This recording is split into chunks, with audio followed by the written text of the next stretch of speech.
سارا زمانہ اور طرف تھا. لوگ کہہ رہے تھے اب یزید حکمران بن گیا تو بات مانو، پر امام حسین نے کہا نہیں، حق والے یہ نہیں دیکھتے کہ بندہ بن گیا کہ ابھی نہیں بنا، وہ تو یہ دیکھتے ہیں کہ حق کس طرف ہے. دیکھو اگر آپ کہیں گے نا جی ساری دنیا ادھر جا رہی ہے تو میں کیوں واپس آؤں، تو پھر یاد رکھنا مکے میں تو سارے لوگ کافر تھے، پھر ابو بکر صدیق نے کلمہ کیوں پڑھا؟ ساری برادری تو مخالف تھی، تو عمر فاروق کیوں آ گئے؟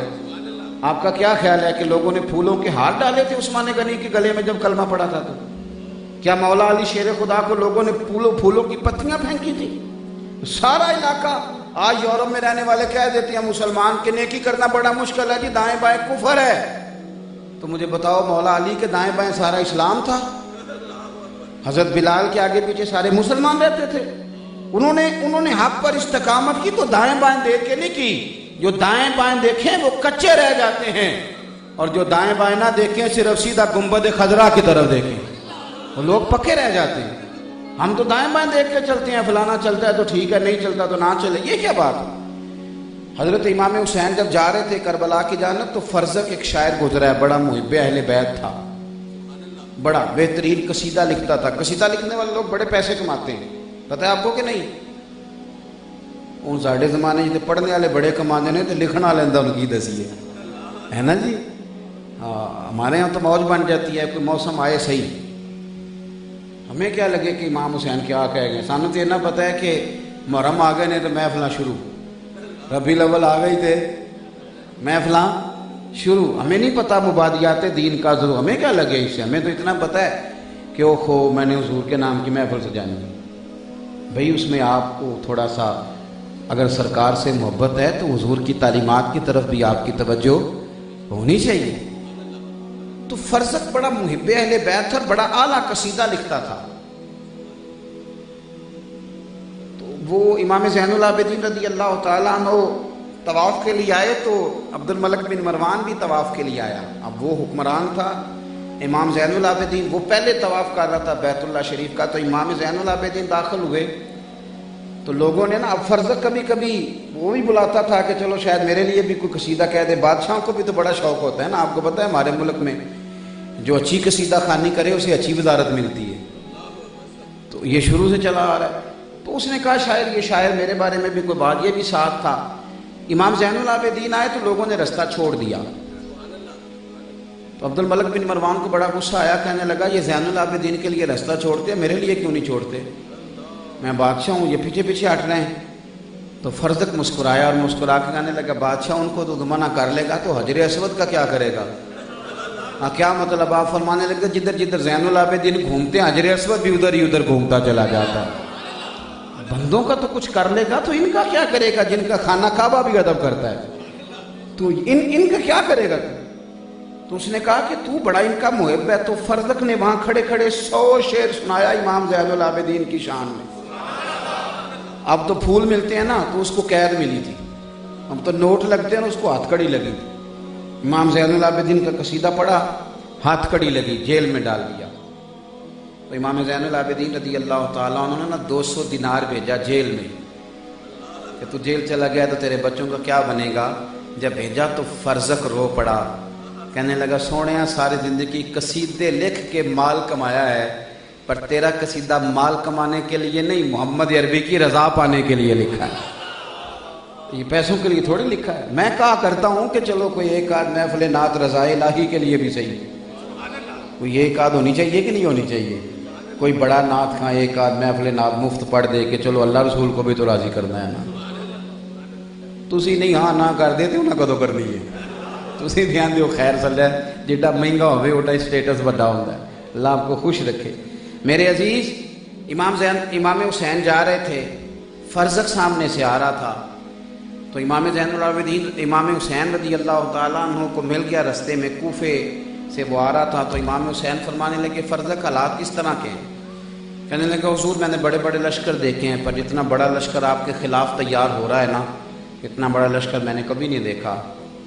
تو امام حسین فرمانے لگے تیرا تجزیہ کیا ہے؟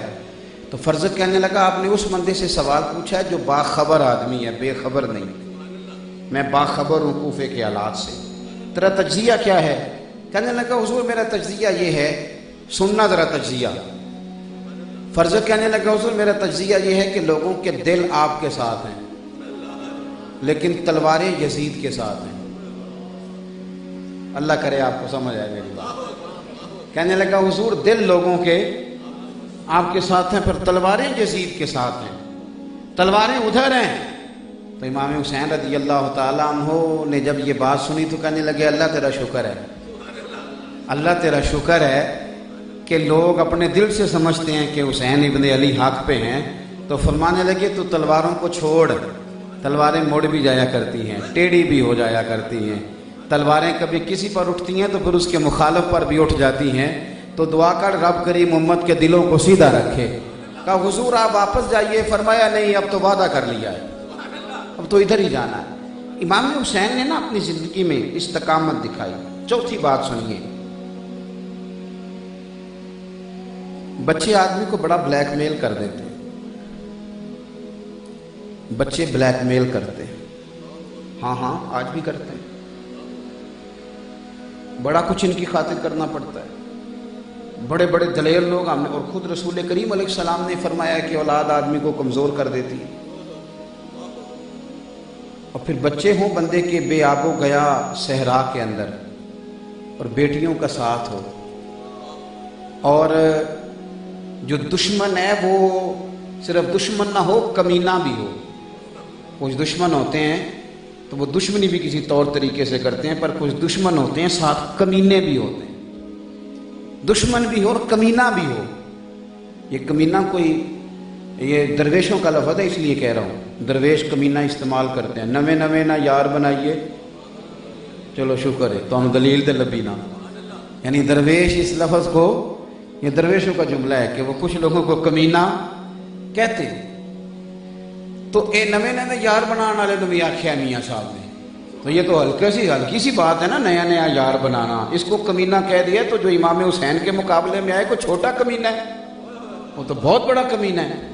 تو حضرت سیدنا امام حسین کو پتا تھا میری بیٹیاں بھی ہیں، میرے بچے بھی ہیں، بڑا کچھ ہے۔ اور پھر ایک رات بچے، اب تو خیر بچہ گاڑی مانگ لے تو رات نہ ملے، وہ ساری رات سونے نہیں دیتا کہ میری گاڑی آئے گی تو سونے دوں گا ورنہ نہیں سونے دوں گا۔ اور بچہ اگر بھوکا ہو، آپ دل پہ ہاتھ رکھ کے ان کو تقریریں نہ سمجھا کریں، ان حقائق کو غور کریں۔ بچہ بھوکا بھی ہے اور بچہ پیاسا بھی ہے، بڑا کچھ نہیں ہو جاتا۔ لوگوں نے بڑے بڑے وزراء کے بچے اغوا کر کے ملکوں سے بڑے بڑے مفاد نہیں حاصل کیے، لوگوں نے بڑے بڑے قیدی چھوڑے، بڑا کچھ ہوا، لیکن امام حسین کو پتا تھا میری بچیاں قیدی بن جائیں گی، تو بچوں کو باندھنا اور ان کو پانی نہ دینا یہ امام حسین کو بلیک میل کرنا تھا۔ تو جب عمر بن سعد آ کے کہنے لگا نا حسین اپنا نہیں تو بچوں کا ہی سوچ، تو کیا جملہ ہے، کیا شان ہے۔ امام حسین فرمانے لگے بچے میرے رب نے دیے ہیں اور میرا رب بھی ان کی حفاظت بھی فرمائے گا۔ اور کی دے پنجابی چلا دی فصل ایک کچی لے جائے پاویں پکی لے جائے، کوئی چیز بھی امام علی مقام کو بلیک میل۔ اب ہمارے یہاں نا کسی بندے سے پوچھے نا کئی میری طرح کے جناب کیا حال ہے، وہ کہتا ہے بس دکھا نہیں بڈھا کرتا ہے، اور جعلی دکھ ہیں بہت سارے لوگوں کے، ناراض ہو گئے آپ لوگ، جعلی دکھ، میرا کام نہیں چلتا میں بڑا دکھی ہوں۔ حضرت بلال کا چلتا تھا، فیکٹری ٹھیک چلتی تھی ان کی، حضرت علی کی، سبحان اللہ۔ یہ دکھ ہے جی ہمارا، یہ کس طرح کا دکھ ہے آپ کا؟ کاروبار چلنا کو کمال ہے، نہیں چلتا تو اچھی بات ہے۔ نبی پاک علیہ السلام نے فرمایا جس طرح تم سردیوں کے بیمار کو ٹھنڈے پانی سے بچاتے ہو، رب جس سے پیار کرے اسے دولت سے بچاتا ہے، تو شکر کرتے رہے نہیں چلتا۔